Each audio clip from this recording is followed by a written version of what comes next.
We begin with a CNBC exclusive.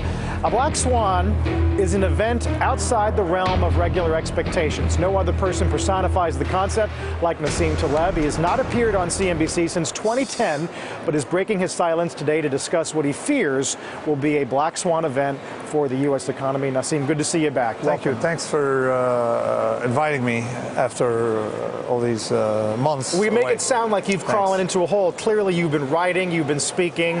Mostly finishing my new work. But you know, I came out of this. I watched the election and realized that there's something wrong that's going on. Only one candidate, Ron Paul, seems to have grasped the issues and is offering the right remedies, okay, for the central problems we are facing. So I came out to just support. I'm not involved in politics. I'm a risk-based person, but from my risk-based vantage point, I think one candidate represents the right policies, at least when it comes to the big four, and that candidate is Ron Paul. Now, what are the big four? The first one is deficits. Of course, metastatic governments, self-feeding bureaucracies. Yep. Second one is the Fed. I mean, he's going after the Fed, sure, and he's the only one with the guts to do it.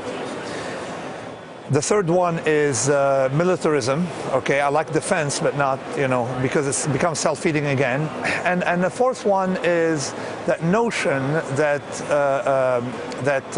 America, all right, the central notion, America is about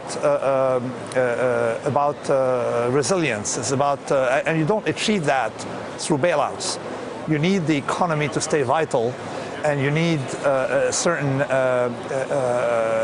rate of failure. What is fragile should break early, not too late. And he represents these ideas. So this is why I came out of my hiding to just express my support, and there's going to be a fundraiser with some friends. But this is the idea. Although I'm not a libertarian, and I'm not coming from a political standpoint, right, but from a risk-based view of the world.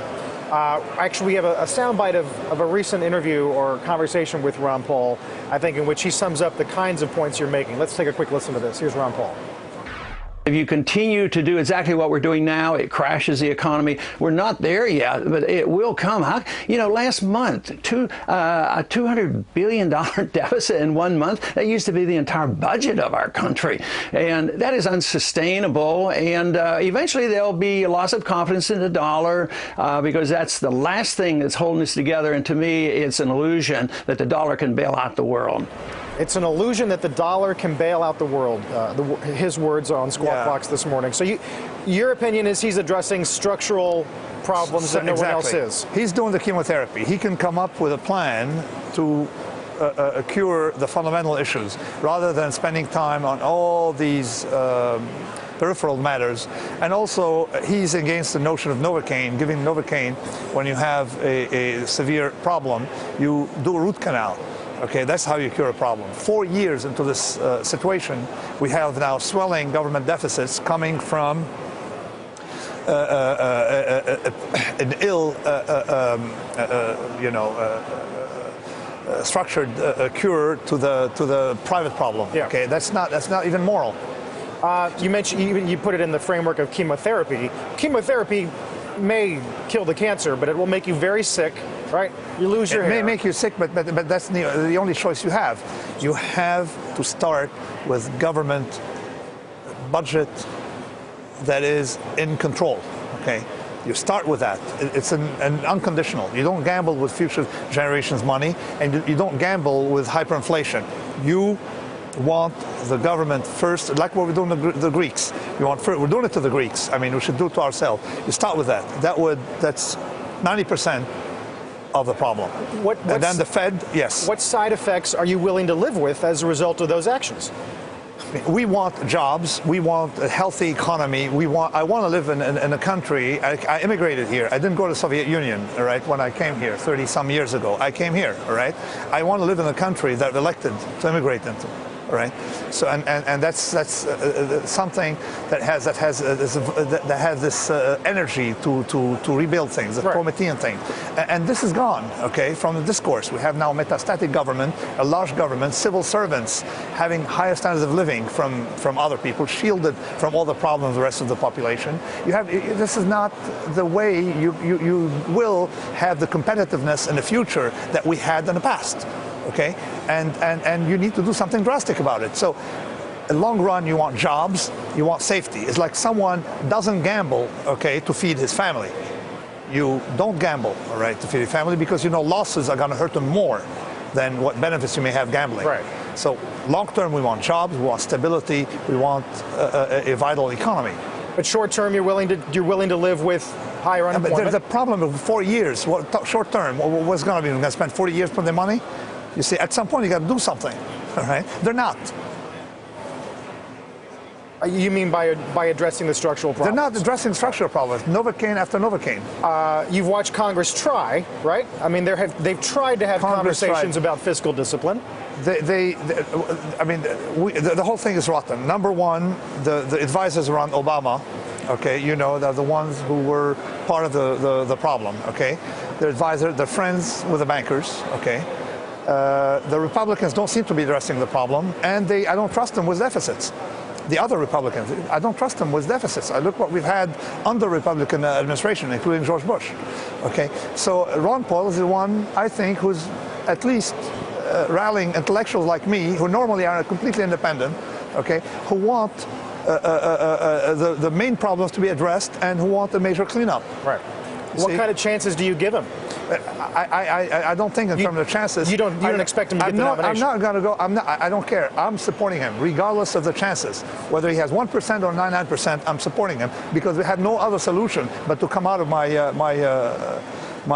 library to come support him. I had no other solution as my duty as a citizen, as a person who lives here, and as a taxpayer who doesn't want to be hoodwinked, right, in the long run by bureaucrats. What kind of solutions, before we let you go, do you think, being a realist and knowing how this country works, how the world works, yes, what is feasible, either now or after the election?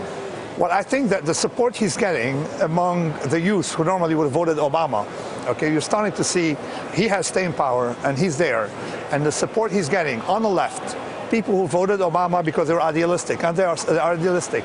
People who are on a Republican side and are disgusted with the other candidates, a lack of clear policy and willingness to take their personal risks to solve the problem. I think that there is a big chance that we'll have a major movement in this country, an independent party in the middle that would come up with a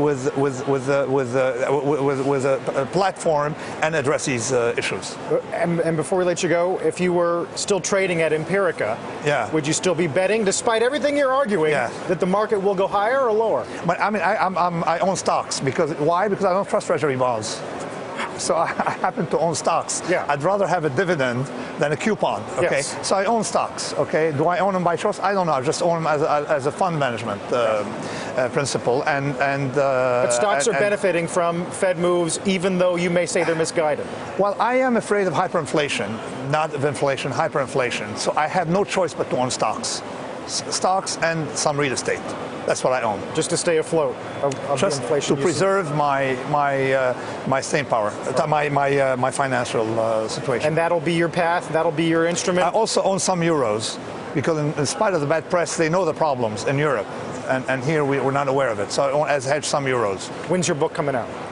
My book, September, October, November. I don't know, before or after the election. When it's done. It's actually on systems that like disorder. And how to build a system. A robust system is a system that not just can sustain shocks, but one that improves after every shock. And this is why I don't like bailouts. I want the system today has degraded after the crisis. Normally, a system should gain after a crisis because you've got to have some cleanup. Just like the forest, every small fire. We haven't had that. So this is my theme now.